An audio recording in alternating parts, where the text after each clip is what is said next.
Welcome to SCTV, Simsbury Community Television. My name is Dominique Avery. We have something a little different for you today. Shows that air here are usually full of information about all kinds of things. You've watched government in action on SCTV, from the Board of Education to the Zoning Commission. You've heard discussions here on everything from philanthropy to medical pot and poetry.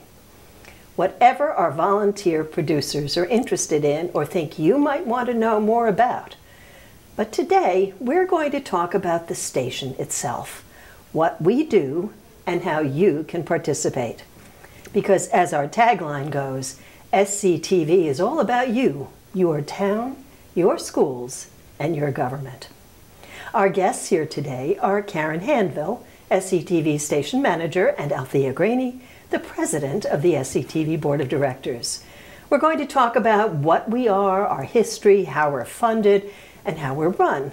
But first, let's learn a little bit about the people involved. Karen, you're the only full-time staff person here. How long have you been here, and how did you get involved?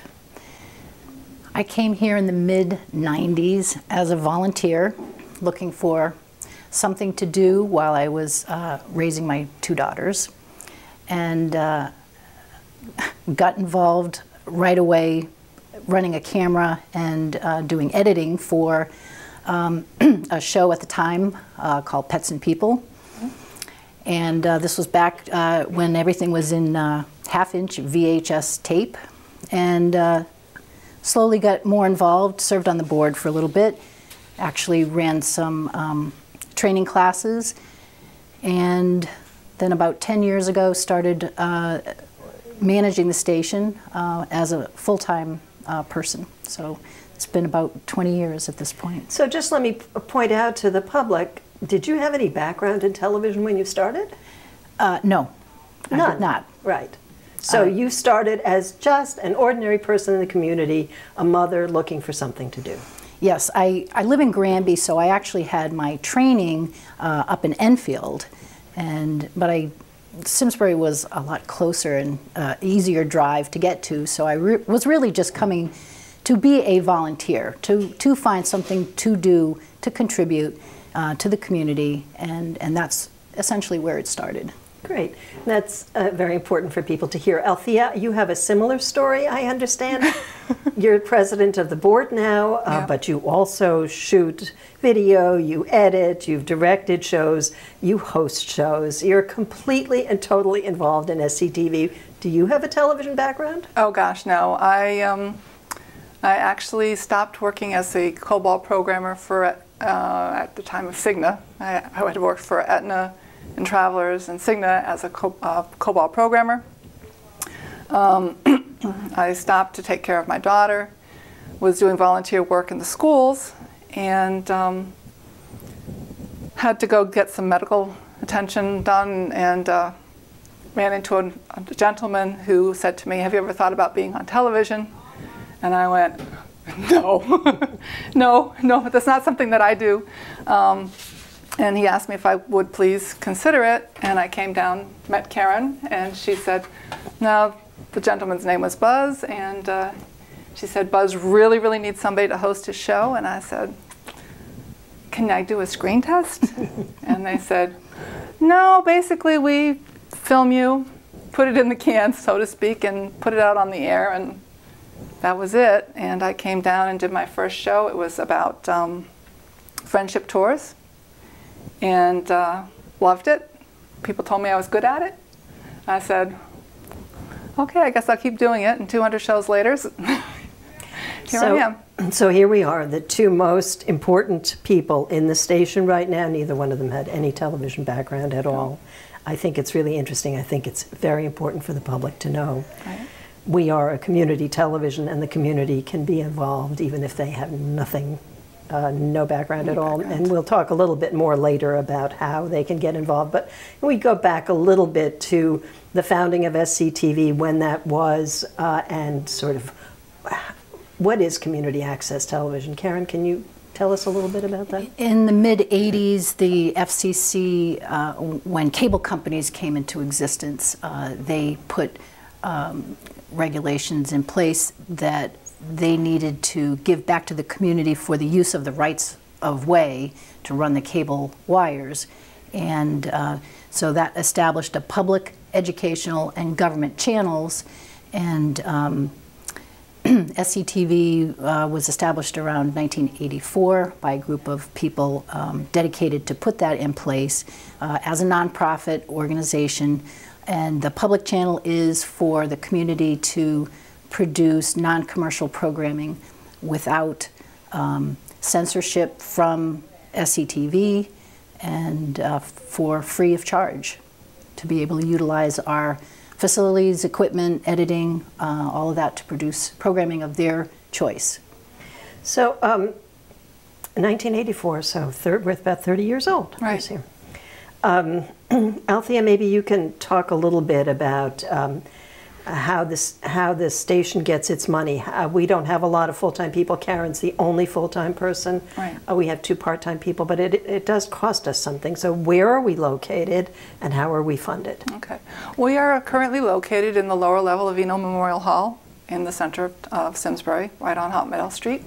We receive a majority of our funding by legislation. It comes from the cable companies, and that's determined. I'm not sure exactly how it's determined. You just yeah, it's a per subscriber fee. Right. That's the rate is set by the state of Connecticut Public Utilities Regulatory Authority, and the cable companies are actually a pass-through. If you look on your cable bill, there's a little line item in with all the taxes that is a PEG fee, and right at this point in time, it's about $8 annually that comes from each cable subscriber's bills. Yeah. $8 from each subscriber a year. Annually, A year. yes. Okay. So in addition to do we have other funding in addition to that? We do. We have volunteers that people. Well, we have a fundraising event that occurs. Recently, we switched from a single time a year, but now it's twice a year. But it's half the town in the one point of time. Excuse me, and half the town in the second point. So we asked the public to help. We asked the contribute. public to help because because it's a community organization. So the community that uses it also needs to understand that in order to survive, we need funding. So we asked for donations. And we also, tax deductible. They are tax deductible because we're a 501c3. And we also write for grants from various large organizations that offer grants. And we've been very fortunate to receive some grants for new equipment and large expenses, because we don't usually see large donations coming in. Most of our donations are rather small. We do appreciate the larger ones, and we're very grateful for them. And we are currently in a position of needing some larger grants. Exactly. I don't want to get too lost in the money. Right. But we do get money from the town. A lot of people think that we are supported by the town, right, but we're not. We are not. We do receive donations from the town, from the Board of Education, from various organizations throughout the town, and the Simsbury Women's Club is very generous. Every year they support us, and it's been a good relationship with a lot of the organizations in town. So. Yeah, the Board of Selectmen give us $5,000 a year. The Board of Education $3,000, I believe it is, or $2,500. Or $2,500, and the space that we occupy, right? Which Rent-free, is rent-free, and electricity-free space. Yes. Right. That's very helpful. It keeps us on the air. Yeah, it keeps us on. When we mention the town and the Board of Education, it sort of might be important to mention how many channels we have and how we use those channels, because a lot of people don't even know that we have 3 channels. Karen, what? Well, and some of it is because of where they're located on the dial, because Comcast provides us strictly with a standard def channel. We're not in the high def channel. So 5 is our public, 95 is the educational channel, and 96 is the government channel. Government channel, of course, is a lot of municipal meetings that we're doing, much more than we have in past years. Yep. We're doing Board of Selectmen, Board of Finance, Planning Commission, Zoning Commission, Design Review Board, and Economic Development Commission meetings. On the educational channel, we do the Board of Ed meetings, and then some other school events, sports, and Battle of the Bands, which is always very popular. And then the public channel on Channel 5. And UVerse subscribers can go to 99 and go through the selection of choosing Simsbury and then choosing either the public educational or government channel to watch as well. So what is on the public channel? Althea, Karen, either one of you.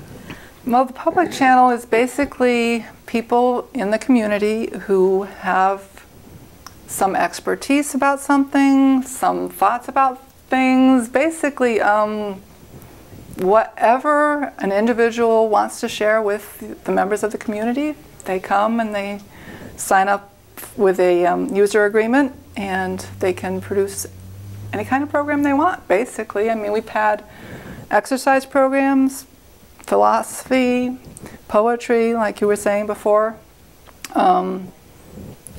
We recently religion. had a show on beer festival. Right. You did one on Septemberfest. Septemberfest, I went out and talked to people. It was really great seeing everybody at the Septemberfest. We'll have holiday greetings once we do the Simsbury Celebrates open house for that event. Yeah. There are speakers at the library, for example, the speakers and guests that they've had at the Simsbury Free Library, and recently the DAR has also sort of jumped on board and have recorded a couple of their recent events. Right. And the Historical Society has a large project that they're putting together, maybe a long-term project, but a series of programs with all of their improvements. And there are some sponsored programs too. If there is a program that's produced in another community and they would like to have it run here, as long as they have a Simsbury resident sign for it, we can run some outside programs as well. So there are some regular series. Yeah, and I think we have Blue Plate Special, I think, still. Yep, so and some music. Yep. And Althea hosts a show called The Simsbury Simsbury View. The Simsbury View, and I host a show called The Talk of Simsbury, and another show on the Simsbury School News. Simsbury School News on the schools, and Shannon Nall does a show called The Simsbury Woman. We're very Simsbury centric, but we could do other shows. It really depends, exactly the way I said at the beginning, on what producers might come up with. Right. Yeah, we have a racing, Yeah. short track racing short track show. racing. Yeah. Yeah. So we just have a little bit of time left, Karen, before we have to take a break. Several students over the years have started their careers here. I know two, one who's in broadcast television, one who's worked, several who are doing films. Andrew Stockey was a high school student, graduated, and this was before I was here, but he did manage to come back and visit us when he was in town for a class reunion one time. And yes, he is a news anchor in Pittsburgh.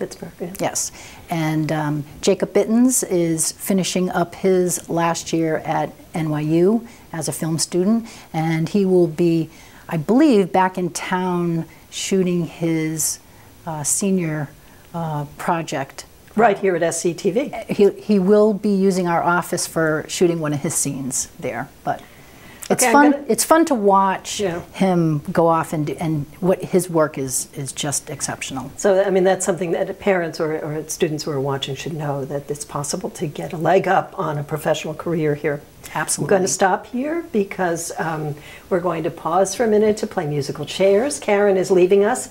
She will direct the rest of the show, and Kristen Benedict, our operations assistant, is going to join us to tell us a little bit about how a typical show gets put together. So don't go away.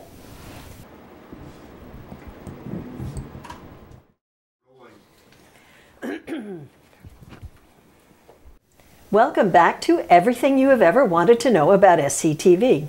Joining us for part 2 is Kristen Benedict, our operations assistant. She and Althea are going to explain how you can get involved. So, Kristen, what are some jobs that, you've been here a while, you've seen what people can do. What are some jobs that the public could get involved with? Well, there's a lot they can get involved with. We have 2 main routes they can take of if they want to get involved in a show in the studio or if they want to go do something out in the field. If they want to come to a show in the studio, they can come take a tour, meet myself, Karen, and our office administrator, get their contact info down to sign up as a volunteer. They can learn how to operate a camera, they can do the directing of an episode of a series here, they can run audio, do the teleprompter in studio. Out in the field, if they want to learn how to use the field cameras, they can always come in and Karen or myself will sit down and show them how to use the field camera. And then they can go and produce their own segment. Althea is a pro at that, and she did one for September Fest recently, where there's just, an event happening in Simsbury or something that would be good for Simsbury residents to know about. And you sign a camera out, and you go and shoot the footage, and then you bring it back here. So I think we're going to delve into each one of those things a little bit more. I personally think that doing a show like this is the easiest way to start. You have a subject matter, you can stay in one place, and it's probably the easiest. Althea, you've done it all. What do you think? How would you advise people who have an idea for a show to start? If you have an idea for a show to start with, I would advise coming in and basically doing it in studio. That being said, some shows that people would think of might not translate well to being in this space. But I would start with learning the basics. And that would be coming in, learning how the cameras work, how things look on camera, because things look different on camera than they do when you're standing out just looking at things. It's the same as taking a picture out in the field. If you're just standing and looking out at a sunset or something, if you don't frame it up right, it's still not going to look right. And that's what you have to kind of get the feel of, right? Yeah. So I would start in the studio, definitely, because that's where I started. And it just makes things a little bit easier. And they can stop by. Right. Kristen mentioned that they can come for a tour. They could also come and sit in the in the studio and watch a show being done. Right. I recommend that to anybody who wants to do one. Right. It's probably a little easier to learn, the trade of what we do here by coming to supervise or observe an in-studio shoot. And then that way, if you're new to the whole TV operations or if you've never shot a video before, you have someone that can show you how to do it until you feel comfortable enough that you can either do it yourself here, produce your own show, or you can go produce a show in the field. So, okay, producing a show in the field. People now are really comfortable using their phones to shoot a little video, or even maybe their computers to shoot a little sort of blog video. I've done it. Right. That's pretty easy. So. But moving from that short little video to shooting on a regular camera is a big step. And I think a lot of people forget how much video they will shoot and how long it takes to edit. Can you talk a little bit about the editing process and how long that takes? Yeah. Well, it's funny you talking about using your camera to shoot a video and then the transition and not realizing what goes into actually the whole process. And when you use your cell phone camera, as long as the volume's on, it takes care of the sound, it auto-focuses for you, and as long as you can see the subject on your screen, chances are you captured the video. But whether you're in studio or out in the field, you have to put your headphones on, check the audio levels, mic your subject, and make sure, if they're gonna peak or anything, especially when you hit consonants or someone breaks into a wild laughter, the volume's going to spike and you might blow out your speakers. And those are some of the things you don't find with the cell phone camera. When you get the raw footage of whichever project you have, no matter where it comes from, you import it to your editing program. We actually have 3 different programs in studio you can use. We have Adobe Premiere in both of our editing suites, and we have Final Cut 7 in one and Final Cut 10 in the other. So if you've had experience with one of those, you know, we have the application here that you're welcome to come in and use if you want to edit your own project for the station. And if you don't know one of the programs and you'd like to learn them, I'd be happy to, you know, teach you the ropes, provided that I, you know, can help you what you're doing. And it's great. We do all sorts of things. We do just straightforward video editing of adding the lower thirds, names and graphics and credits. I've done green screen work here in the studio, and what's really great, this particular episode would be quite a challenge to green screen if we were doing it, because we all happen to be wearing green right now, and our shirts would disappear. So learning how to balance that and, you know, put that green tone back in or replace the tone for someone, you know, who's wearing the color of the green screen behind them, and then they disappear and they're disembodied floating head.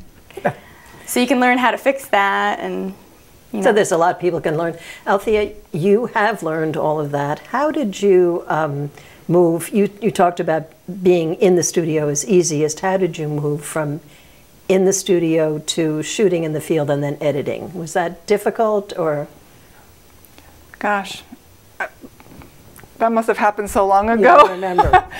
Okay, if it had been traumatic, you would remember. Well, I think probably it was doing the Simsbury Open Studios pieces that I've done for the past, I've done 3 of them, and they've had 5 events.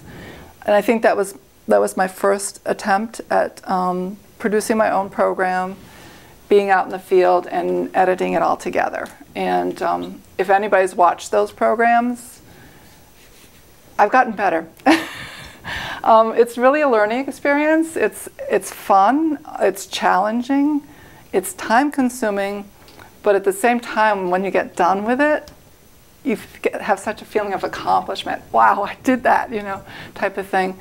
And I think that's, I don't know if that answered the question. Yeah, no, it does. No, and it shows me that you had a passion. You love art. You're interested in art. Right. You had a passion to tell the public about the open studio and the artist in Simsbury. So that made you able to jump over the sort of the difficult process of learning how to do it. And I have to point out that one of the wonderful things about public access is that people are not judgmental. Yeah. I had a fairly substantial career in television, but I hated being on camera. I would never be on camera, and I do it here because I am passionate about getting Simsbury information out to the public, and I know that none of my peers are watching, and so nobody is going to make snide remarks. So I feel much more comfortable, and I think the public, anybody in the public, can come and do it. Right. But we do something else, and that is we do government meetings, and those meetings don't happen by themselves. Can either one of you, maybe Althea, you can talk about how we cover those meetings, and that people can get involved there. Absolutely. As Karen said when she was on earlier, we are covering more government meetings now than we've ever done in the past, and that is in large part due to our fantastic volunteers. Because every one of those government meetings, a volunteer has to volunteer to either schlep a camera to the meeting or volunteer to go up into a tiny little booth and run the remote control cameras at the main meeting room or the Board of Education meeting room. And that, I mean, I haven't done it. I've kind of been trained on it when they first came in 4 years ago. And I've never done it, so I'm afraid to touch them, but those are little joysticks. It's fun. Right. I keep wanting to tell young people that it is like playing with a joystick. You focus the camera, the cameras are in the ceiling, you no longer have to stand there yourself. Okay. It used to be that you had to stand behind a physical camera in the room, which, number one, it's physically demanding to stand for that many hours, and number two, you're in front of everybody. Here, at least, you're in a little booth, you're operating these cameras, you're putting up the graphics, you're doing the sound. It is fun. You know, and the subject matter might not interest all of the younger generation, but being from that generation, playing video games where even if you're doing the military style game where, you know, you got to figure out who's on your six, what's in front of you, where your target's coming from. Imagine that you have 4 cameras on the Board of Selectmen, and then you are also operating the lower third graphics to put everyone's name up, and you're like, all right, this person's speaking, I gotta switch to them and refocus, get both of those people. And it's not a video game per se, but you can have some fun doing it. So one thing that we don't do that the original group that founded SCTV did was live election coverage. That's something that I would really love it if somebody in the public hearing this would like to organize. I personally would organize it, but I'm involved in something having to do with a family event that always happens near election day, so I can't do it. But it is so wonderful to have election night coverage here. So my plea to members of the public is think about it, organize yourselves, get students involved to call in the totals. I mean, it's not that difficult anymore. With cell phones, it's really quite easy, and we could do an amazing event. I think that would be about half the battle, though, getting volunteers, you know, local voters that are interested in calling in results, and then the other half would actually be setting us up to broadcast live. Right. Usually we do that from town hall where you have meetings. We can do it. I did do it once here. Yes. And I'm challenging you, Kristen. We're capable of doing it. I'm challenging you. Next year, I will organize it, but you anchor it. Challenge with accepted. Althea. Althea, you too. I don't know. We have about 30 seconds left. Is there anything that we did not touch on that we want the public to know before I wrap up? They can come here and do almost anything they want to do. They want to learn prompter, they can learn the teleprompter. They want to learn how to operate an in-studio camera, they can do that. They want to learn the editing suite, they can do that. They want to learn After Effects and make crazy openings for, you know, even if you're putting together a DVD of your family photos and you want to have a nice and animated opening, we have the applications, the, you know, software and equipment for them to come and do that. Althea, 10 seconds. 10 seconds. We love our volunteers. The more volunteers we have makes it a lot easier on the volunteers that are currently on staff. So if you have any kind of interest in cameras, in your town government, in your education department, in sports, we're looking for students who are interested in filming the sports events here at the high school. We're here for you, and hopefully you're here for us. Well said. Allow me just one more thought before we leave. I happen to think that public access TV is critically important to our democracy. With the disappearance of so many newspapers, public access TV is really the last true local media. It's the place to turn if you want to know what's happening in your town, and the place to turn if you don't like, or even if you do like something. Or if you have a skill, knowledge, or a passion you want to share, you can share it here. The bottom line is that public access TV, Simsbury Community Television, gives you a voice. Call us or email us if you have ideas for a show, want to volunteer, contribute money, or if you have comments or criticisms. Our phone number is 860-658-1720. Our email is simtv@yahoo.com. And if you missed any portion of the show, you can find it on our website at simsburytv.org. We didn't talk about our website. We didn't talk about our Facebook page, but they exist as well. Don't forget, we are your station. SCTV, your town, your schools, your government. Thank you for joining us. I'm Dominique Avery.